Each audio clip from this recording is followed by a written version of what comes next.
Cara menemukan ide konten ternyata sangatlah mudah jika kita mengerti apa maksud dari, apa tujuan dari konten yang kita akan buat ini.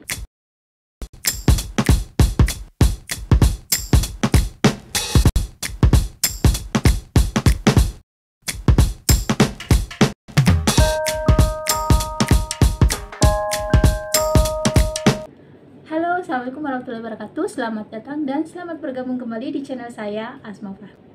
Di video saya kali ini, saya ingin nge-share ke teman-teman semua, sekalipun pembelajaran buat saya dan teman-teman semua, cara menemukan ide konten yang praktis dan gampang banget untuk diaplikasikan di konten-konten channel YouTube kita. Baik, kita langsung saja. Cara yang praktis yang saya mau ide konten, baik itu untuk YouTube, Instagram, Facebook, dan sosial media lainnya. Yang pertama, kita harus menentukan sasaran dari video kita atau konten kita. Yang kedua, kita harus mengetahui akar permasalahan dari sasaran kita itu apa. Nah, setelah kita mengetahui permasalahan yang terjadi, maka kita menentukan poin yang ketiga, yaitu kita memberikan solusi terhadap permasalahan yang ada di poin kedua tadi. So, jika ketiga cara tersebut sudah kita dapatkan, yang pertama menentukan sasaran konten kita, yang kedua mengetahui akar permasalahan dari sasaran kita, terus yang ketiga, kita memberikan solusi dari permasalahan di poin yang kedua. Setelah ketiga-tiganya kita sudah mengerti dan kita sudah tahu, maka kita lanjut ke poin yang keempat, yaitu buat videonya. Next, kita lanjut ke poin yang pertama, yaitu sasaran.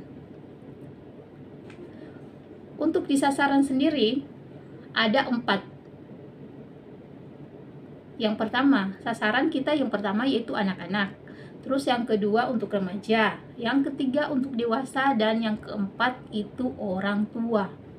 Nah, untuk anak-anak, apa saja sih permasalahan yang biasa terjadi?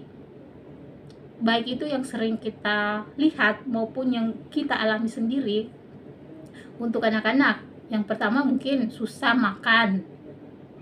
Yang kedua, cara mendidik anak itu seperti apa? Dan yang ketiga, pola asuh orang tua terhadap anak-anak itu gimana sih caranya. Terus kita masuk yang poin yang kedua, yaitu untuk remaja. Nah, remaja ini adalah proses transisi, di mana akar permasalahan yang sering terjadi yaitu problem dari psikologis si anak tersebut. Terus kedua, masa pertumbuhan dari anak-anak ke remaja itu sangat rentan, mulai dari lingkungannya, pergaulannya, itu semua akar permasalahan dari remaja-remaja yang saat ini. Next, ke poin yang ketiga, yaitu dewasa. Nah, dewasa ini adalah proses di mana dia harus mulai bertanggung jawab penuh, mengambil satu keputusan, atau mungkin dia memantapkan apa yang sudah dia cita-citakan semenjak anak-anak maupun remaja. Dia harus memantapkan diri untuk mengambil satu keputusan, untuk mengambil satu tindakan yang dimana pada masa dewasa ini dia harus menentukan arah masa depannya itu seperti apa. Next, yang keempat yaitu orang tua. Nah, untuk orang tua sendiri, yang pertama sebenarnya kita harus memposisikan, kita sebagai orang tua harus memposisikan diri. Andaikan pada saat kita menjadi seorang remaja, yang harus dilakukan seperti apa, yang tidak merugikan orang tua kita. Dan orang tua jangan juga seenaknya mengatur anak-anak tanpa mengetahui problem yang terjadi pada si anak tersebut. Nah, pintar-pintarnya si orang tua memberikan contoh kepada anaknya. Orang tua harus pintar membawa diri. Orang tua harus bisa menjadi seorang yang menjadi seorang kakak, menjadi seorang sahabat. Seorang orang tua harus pintar menghargai pasangannya sendiri agar menjadi contoh bagi anak-anak yang ada di rumah.